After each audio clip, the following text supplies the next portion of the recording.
Well, Tom, thank you very much for those words on this sacred ground, this wall, these names, truly sacred ground. And what's said on that flag, that POW MIA flag, is "You are not forgotten." And we say a lot, often, never forget. And I can say on behalf of our department, having been in Vietnam a few months ago, having been around the globe, we have not forgotten. We're still looking. We're working with the VA to ensure that every last one, every single soul, every single American in that conflict and others comes home. It's a reflection of who we are, of what America represents, how we cherish the lives of those who defend us, the best of America. We will never forget, never. But today I would ask you to go one step further than never forget. It means much the same. It's just the inverse. It's more active. Yes, we will never forget, but more importantly, we will always remember. We will always remember what they gave, the courage they showed, those 58,000, the vast majority volunteers from big cities and small towns, city boys and country boys, shoulder to shoulder, fighting for each other. We will always remember the courage they showed, their willingness to be cold warriors. Never forget the context of this conflict. There was a Cold War around the globe, and it was unclear who would rise and who would fall, who would win and who would lose. And in the geopolitical context, the understanding was they were holding the line against a communist advance. That was their belief. That's what they volunteered for. We always remember why they fought. Now, unsurprisingly, politics, politicians, other prerogatives got in the mix, got in the way. Things got complicated.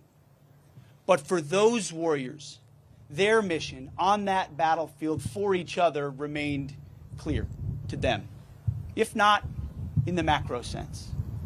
We always remember them for what they were willing to do. And I can say, as a veteran of Iraq and Afghanistan, it is the Vietnam generation. It is those warriors who looked to us, that generation, Vietnam specifically, that looked at us and said, welcome home. That looked at us and said, we have your back. That looked at us and separated the politics from the warriors. They walked up and shook our hands. And then we had a chance to look back at them and say, welcome home.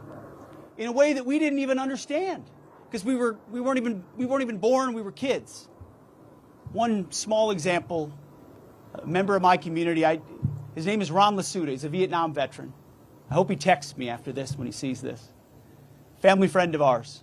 I grew up playing basketball with his sons, and he's a heck of a player himself. Still plays today. I had no idea that he was a Vietnam veteran. Neither did our entire community for the entirety of the time that I was growing up. No idea at all, because Ron didn't talk about it. Nobody talked about it. He'd been internalized to not talk about it.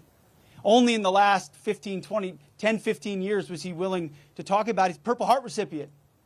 Showed incredible courage on the battlefield. Should be celebrated by the community. And he is now, as we right those wrongs. But he welcomed me back before I knew at all what he had done.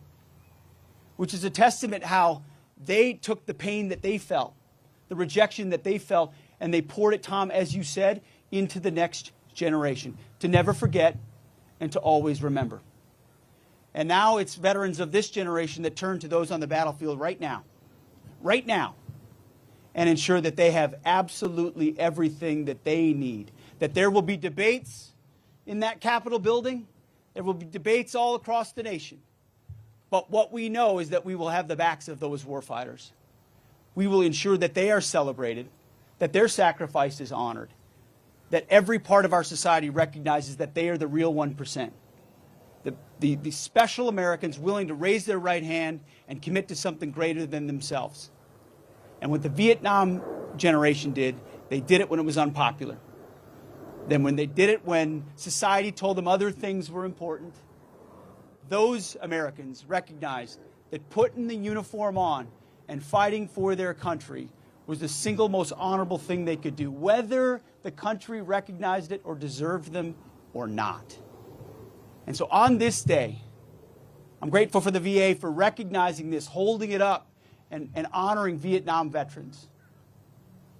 We'll do everything we can in our department to continue to do the same, to ensure that we never forget what they did, and that through line continues so that our country never commits the sins that it committed on that generation ever again. And those who repaired it were not the protesters of that time, but were the men and women in uniform who came home, built families, built communities, built churches, built businesses, and then poured into the next generation of warriors who came home and ensured it never happened again. So may we always remember what they did and continue to live it through to the current generation.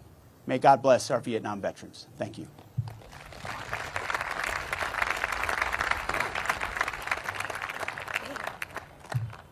I'm supposed to introduce the main event. My apologies. It's been an absolute. I've known Doug Collins for many years. Many of you knew him as well in various roles, to include congressman. I've gotten to know him as a friend. I've gotten to know him as a human being. I've gotten to know him as a brother in Christ. I've gotten to know him as a fellow cabinet member. You have nobody better with a deeper heart for our veterans than Doug Collins. It's an honor to stand with him each and every day on behalf of our veterans. Ladies and gentlemen, the Secretary of the VA, Doug Collins.